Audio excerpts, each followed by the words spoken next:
Habari ma Africa, mimi ni King, nina furaha kukutana na wewe. Asante kwa kutazama King So.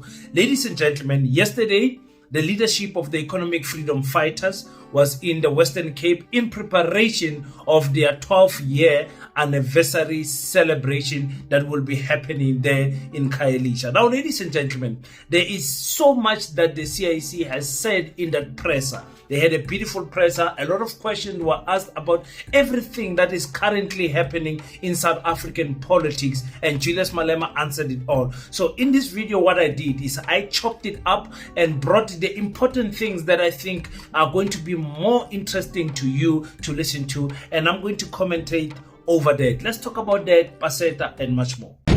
Welcome to King Said So, Africa's one land, one language, one currency, one army on King Said So.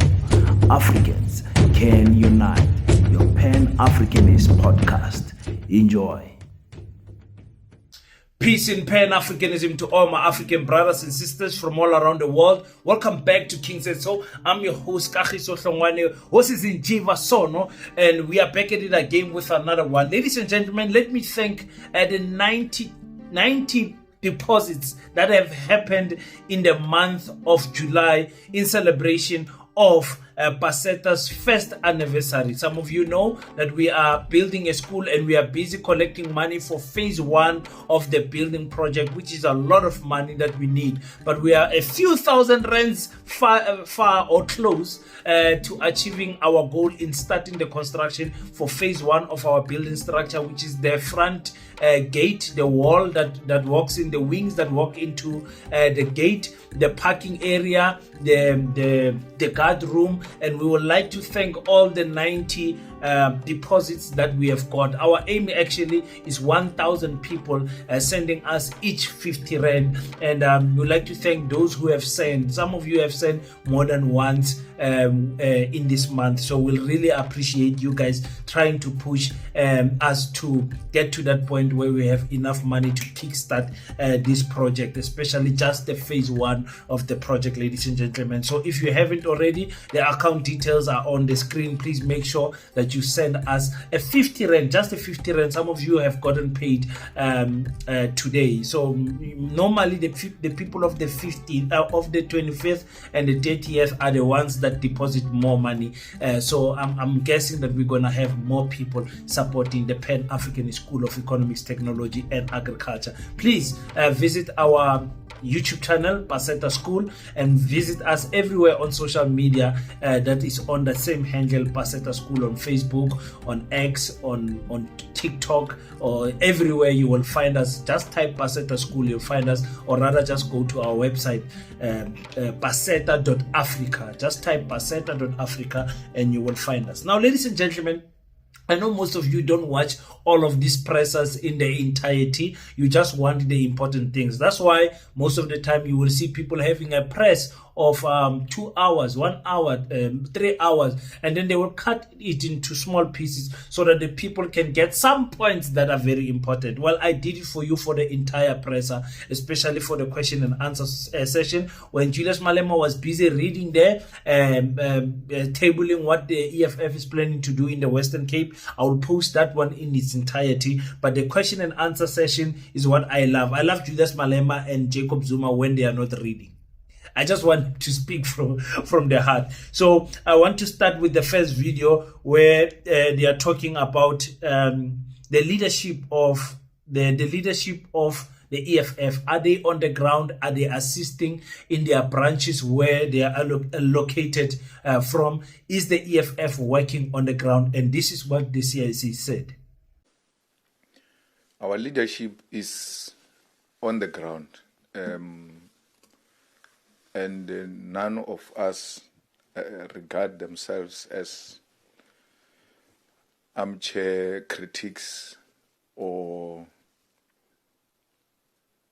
beneficiaries of palace politics. They know that our survival depends on us working the ground. And if you find any commissar of the EFF, they will tell you which sub-region they work in and which branches are allocated to them. So there's no single one of us who's not attached to a sub-region, not region. We don't have regions in the EFF.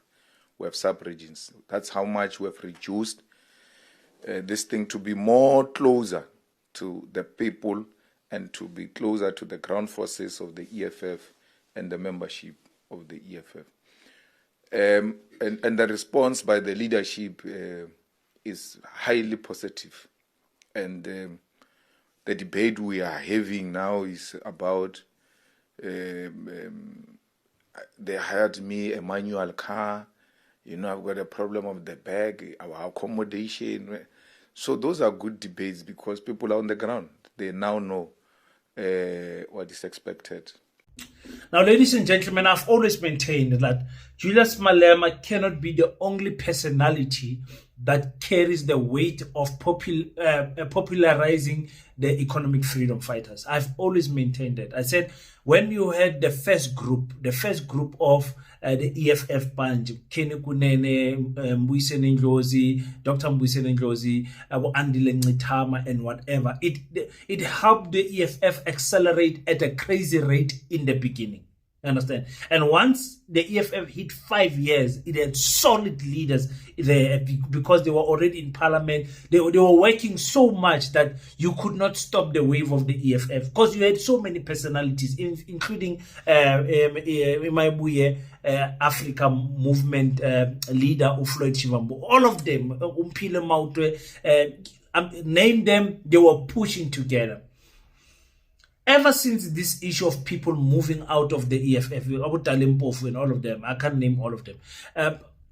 Ever since the people started leaving the EFF after the elections, especially with the departure of the deputy president, Floyd, I've been asking who is going to be the characters, the proper characters. I'm talking about Abuna Lady Chirwa, I'm talking about Sihle Lonzi, who are going to carry the EFF with the CIC in terms of popularizing it in their province, in their ward where they come from. All you need to do is to do what the CIC has done in Seshego. All you need to do as a leader of the EFF is that you must never allow the ANC, the MK, the DA to win in your ward where you come from. In your voting district, you must not allow anyone to win there. The EFF has to win wherever Godrich Gadri is placed. You have to win. I don't care if the ANC has got a strong hold in that town, in that township. In your area, in your voting district, the EFF must win. And that's what the EFF needs to do, ladies and gentlemen. I'm going to try not to talk too much now so I can play more clips from the CIC. So let's listen to him, what he said about General Mkhwanazi and about the other committee. What Mkhwanazi said must be repeated, backed by evidence in the ad hoc committee and in the commission of inquiry. It is now no longer an issue of just talking.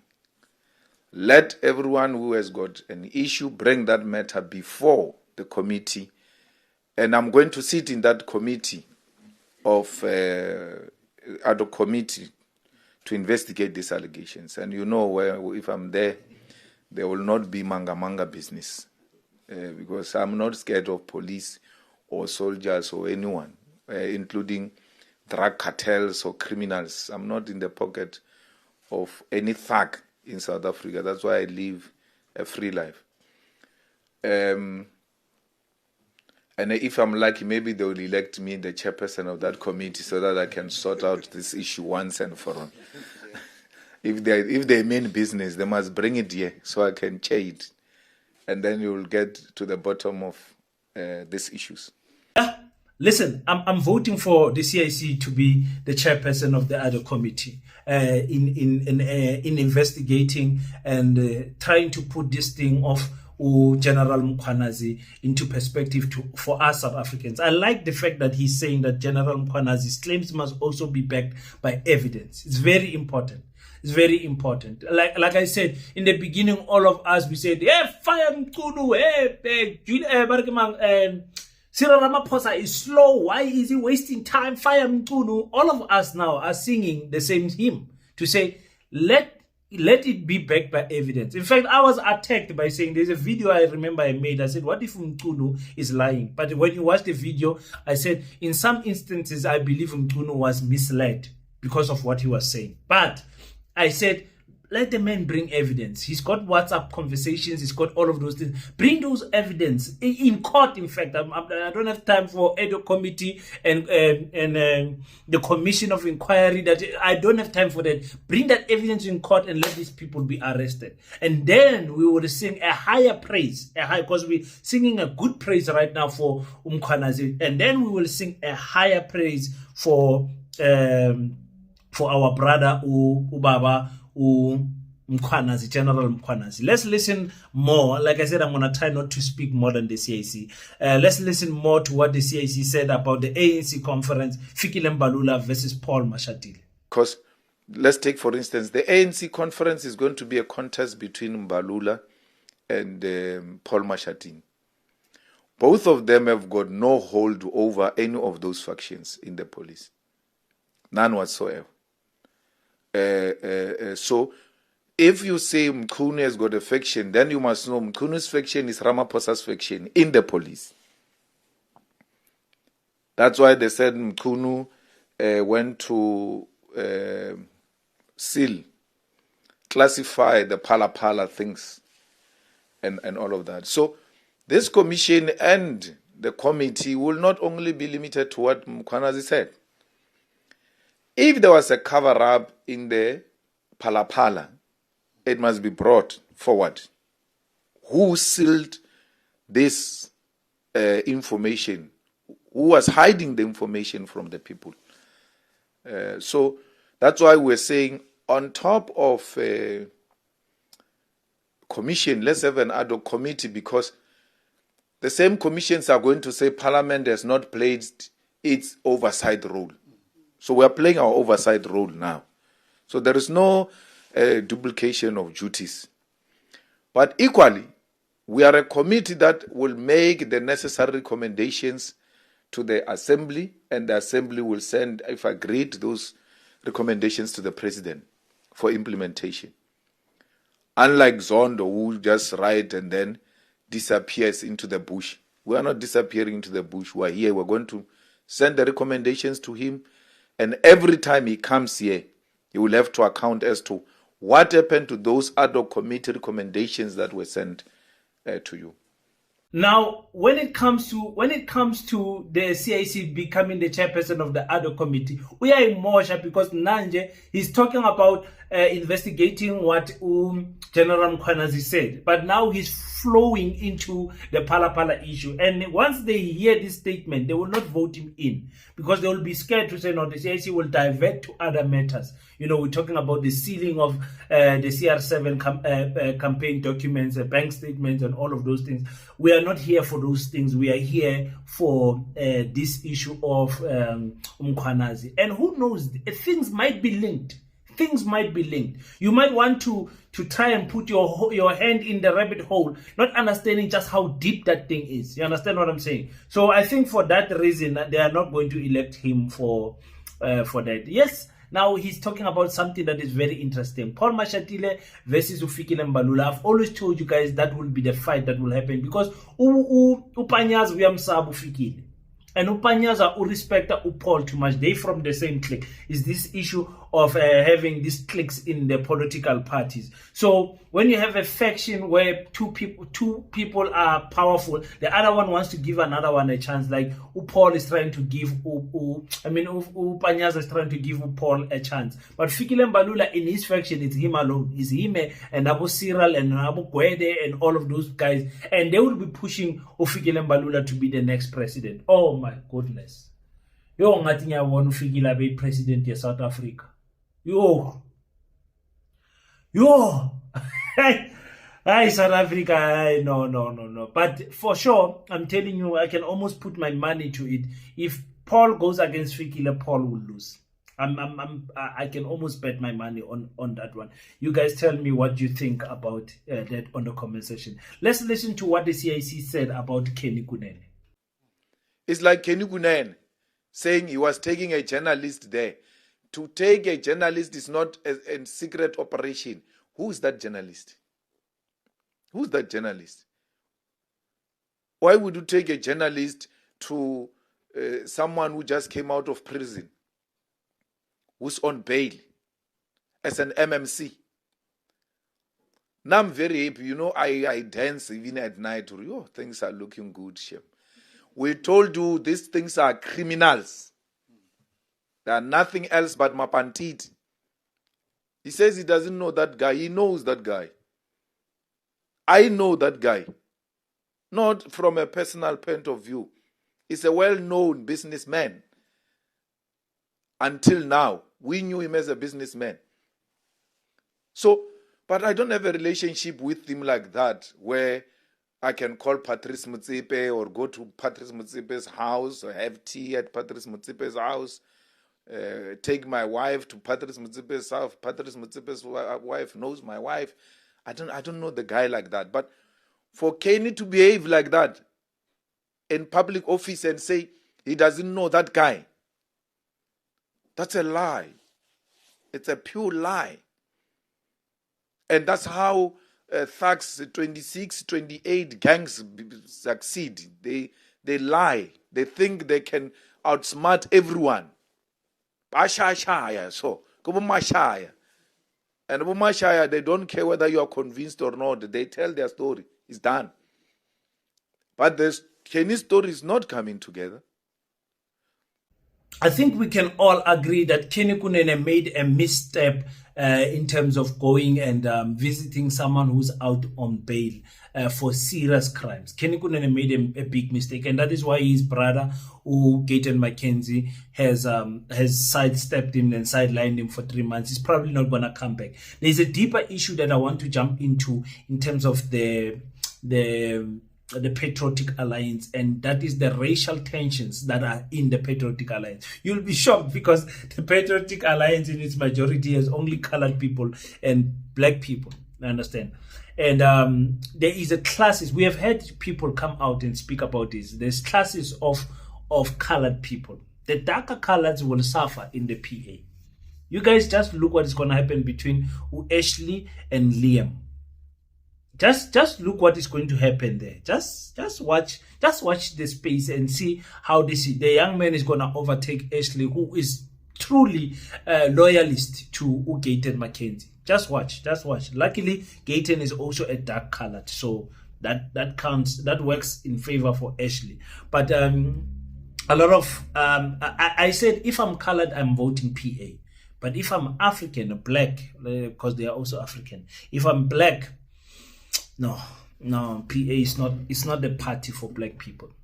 They have continuously shown that they are not a party for black people, and you will see it. You will see it in their leadership. You will see it. It's like the DA. What the DA did to colored people, not even putting one of them in parliament and everything. You can see. You will see it. I mean, as ministers, you will see that they are racially biased to a certain Antonio. So I don't want to now waste the good thing that Gayton has done with Kunene, but that is my reasoning. It's a video for another day. And Julius Malema says Minister Mkhwanazi was supposed to be fired. Minister Mkhwanazi was supposed to be fired. Fired completely. But factions are painful. To belong to a faction, it's the most painful thing as a leader. Cyril and Mkhwanazi are in the same faction. When the allegations are out, Cyril doesn't act. He says, I will act when I come back and do that. You know why? He's giving Mkhwanazi an opportunity for Mkhwanazi to help him by resigning. If Mkhwanazi loved Cyril, he should have resigned and not put Cyril in that difficult position. But he doesn't care. There is no need. These comrades must tell each other the truth. Remzal, take a back seat. We will work on this thing. Just wait. Help the president. Now the president has to do something that looks like he's doing something when he's doing nothing. He's not doing anything. Mkhwanazi is a minister on leave. There is acting minister, montage of police. Then there is incoming minister, acting minister of police, 3, as we're sitting here. We have 3 names when we think of police, 3. Kachalia. Kachalia is from the Indian cabal of UDF. Worked with Praveen and them. They now want to recapture power. That's why they are going to that thing of the police. Why would you go and fetch Kachalia? Which track record has demonstrated that Kachalia is the best to deal with crime in South Africa? His first interview just told you we're in trouble. That thing of police is not a lecture room. Things are bad there. It's not a lecture room. So it's not helping us, Cyril, with anything. It's putting us into a deep crisis. It's not late. It's not late for Senzo to resign and save the country's resources and wait for the commission where he will clear his name. You know, when you resign and you go clean your name, the people themselves who are going to say, but this guy must be returned back to his position because he was an honorable man who said, I've got nothing to hide. I don't need a position to protect whatever allegations they've leveled against me. Let me resign. That step aside of theirs is factional. It's not real, it's factional. Because why? You don't have to be charged for you to step aside. The allegations must be so serious that your own fellow comrades must say, look, give us space to deal with these matters. How do you... those people are the ones who decide who gets charged, who doesn't get charged. They will never be charged, even when there's big allegations against them. And because you are saying technically they are not charged, they must remain in the positions.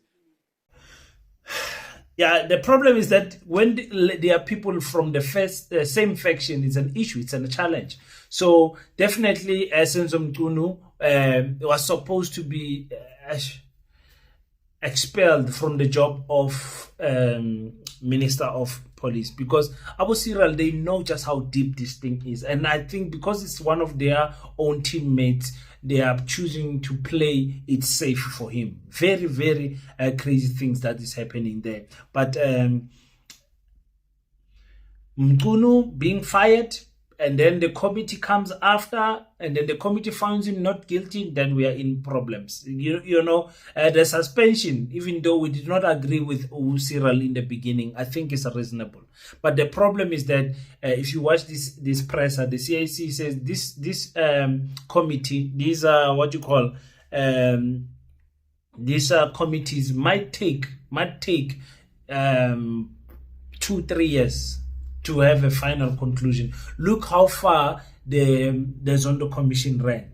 You did not expect that the Zondo Commission will be past 24 months. You did not expect that, but it did, because of so many people who had to be brought. So this commission of Mkhwanazi, it might take a long time, ladies and gentlemen. And that is going to be said because South Africa will forget about it. And that is the tactic that these politicians use to make us forget about it. Next year, more important things will be coming. It will be time for local elections. We will not be caring about what Mkhwanazi said last year. Unfortunately, that is what is happening. So yeah, it's going to be an interesting thing to see just the length, because 3 months I think is enough. If they work day in and day out, 3 months is enough. Why should they go beyond that and go for a year? You know, people are sick, sending sick letters and all of those things. You can't control those type of elements that might come for the EFF. I mean, not for the EFF, for the commission. Let's talk about the EFF's growth and if the MK indeed can reduce the numbers of the EFF. So the growth of the EFF is very clear. Where is this MK going to reduce us? Because I was in 113 in Seshiu. I didn't find MK. South Africa is not KwaZulu-Natal. I think you're making a mistake. South Africa is not KwaZulu-Natal. We, exist in South Africa. This is the only province who have never celebrated our anniversary in 12 years. Why? We're always told that the season is not good. It's raining season. That's why we did the dome. It's a raining season and windy and all of that. So our anniversary comes around this season.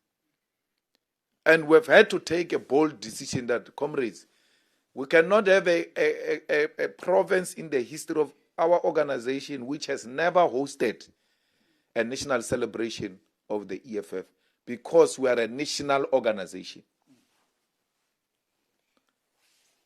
The first anniversary of MK was at Moses Mabhida. It must now go to Mthatha or Giyani. Let's see. We can do it anywhere in South Africa. There's no one who can do it better than us. It's only the two of us. It's ANC and the EFF in the whole of South Africa who can do what we're doing. No one else can do it in the whole country. The CIC says South Africa is not KwaZulu Natal. Hey, that's a punchline. And that's a punchline. That's a punchline. For me, you guys know, I don't like the fight between the EFF and the MK. I think it's taking us back as African people.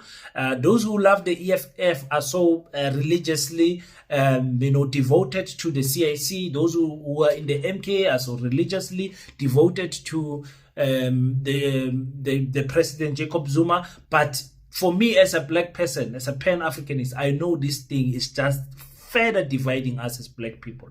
And you will see it in the votes. You will see it in the results of the votes when the EFF improves just to 12% or 13% or maybe 15%, and the MK improves or decreases to 13 or goes to 14 or go to 17 or whatever it is. But when you combine them both, you will see that they will be powerless against the ANC and the Democratic Alliance. And then that's the day you will see, guys, we should have come together and did one thing. I know it's a long ask, a lot of backstabbing has happened and everything. But look at how we have managed to live peacefully with those who have colonized us. And because of that fact that we can live peacefully with those who have taken our land, I strongly believe that black people can live in harmony with each other, especially in the political rights. Is a topic for another day. I know people will be going crazy and talking. There's something that I disagreed with the CIC in this press that he said, and that is him speaking about the minister, the outgoing, the expelled minister of higher education, Dr. Nobuhle, and this is what he said about her. Well, higher education, Shema, it's so painful, man. She's so young. She still has a chance to come back. I've seen people get demoted politically, and then they go rework on themselves, and then they come back. The first thing she must do is to stop chewing a gum in a meeting. She was still doing it even yesterday there in Parliament. The second thing is she must be humble and know that she doesn't know, and be prepared to be guided and be advised by proper people. Because only a person who doesn't know how government works would have advised her to do the things she did. You make a terrible mistake, you lie about people, including that character of senior council that he was chairing, Mutau. And Mutau comes and says, who? Me?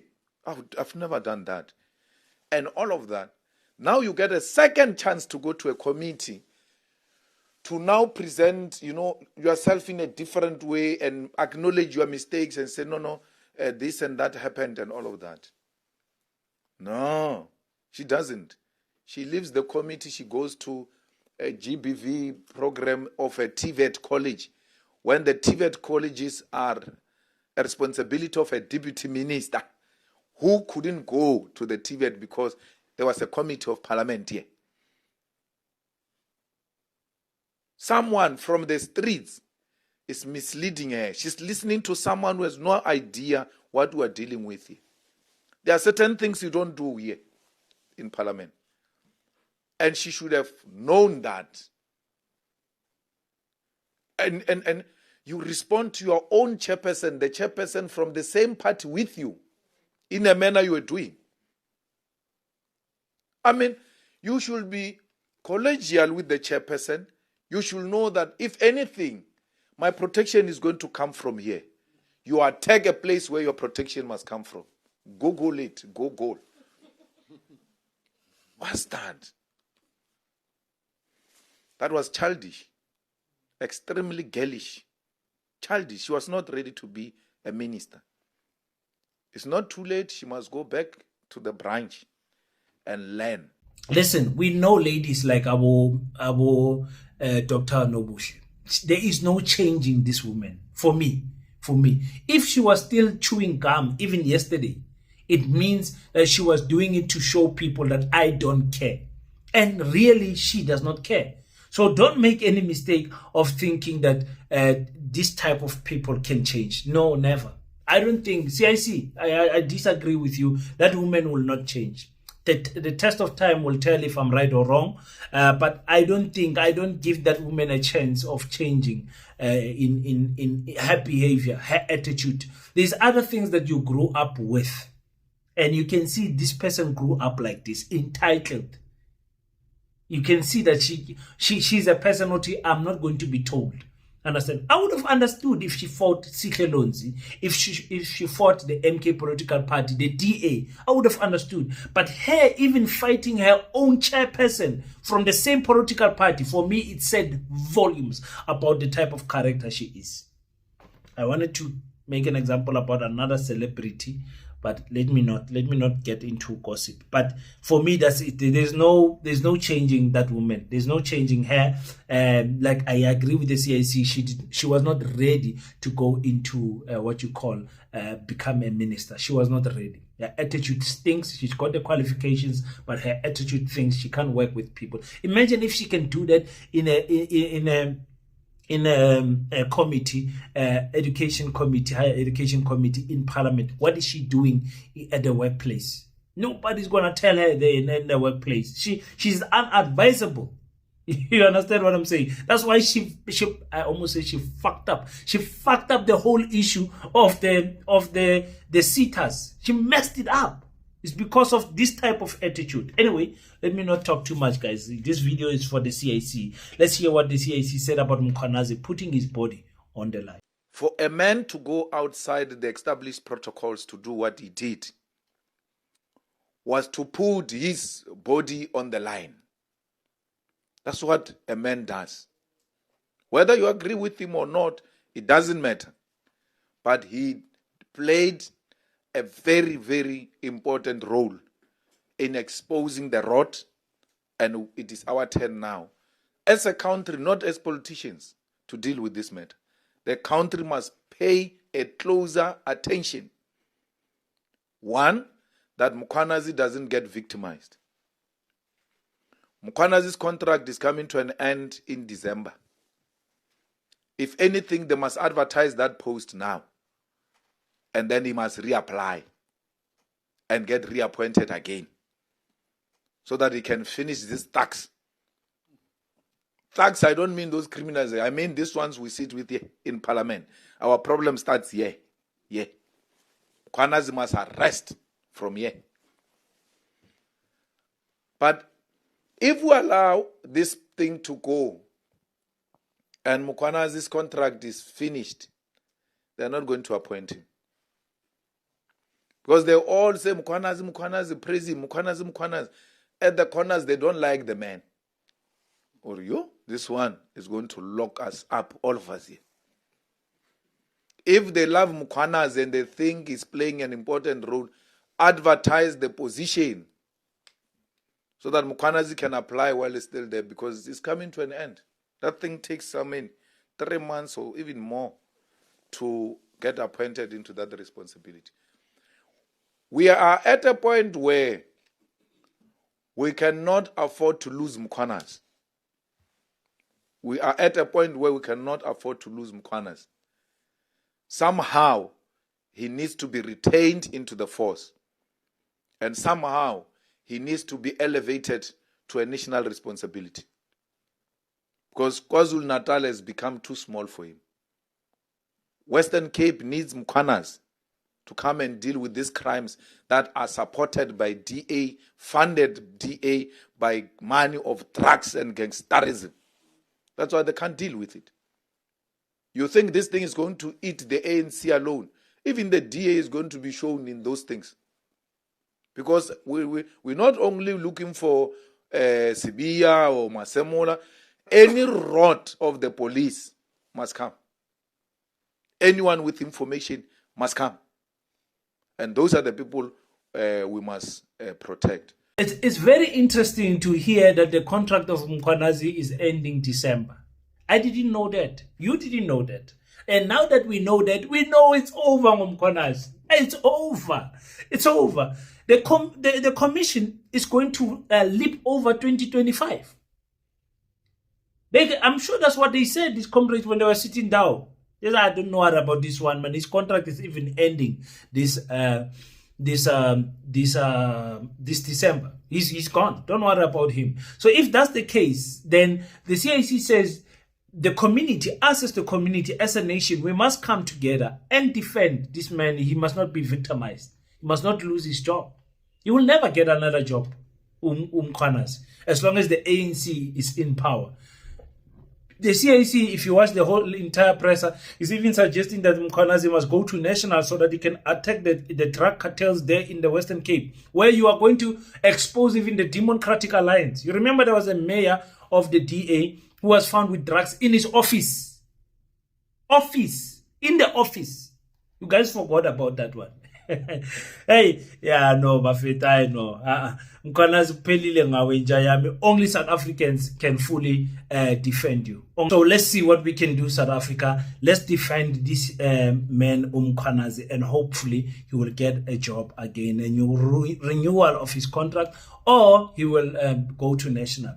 Let's speak about the coup. The CIC, I want to close this issue on the coup now. On the coup that the presidency's office, Ministry of the Presidency, has claimed that there is a coup that they have identified and neutralized before. There's no coup. No one is planning any coup here. And no government must speak loosely about coup. Because you are trying to silence us. What coup are you talking about? There's no coup yet. Since when does speaking the truth being called a coup?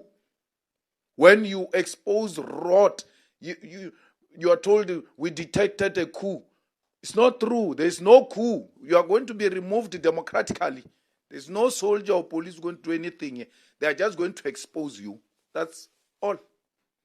So we must not be lied to by people who want to protect the rot that actually there is a planned coup in South Africa. There is no planned coup.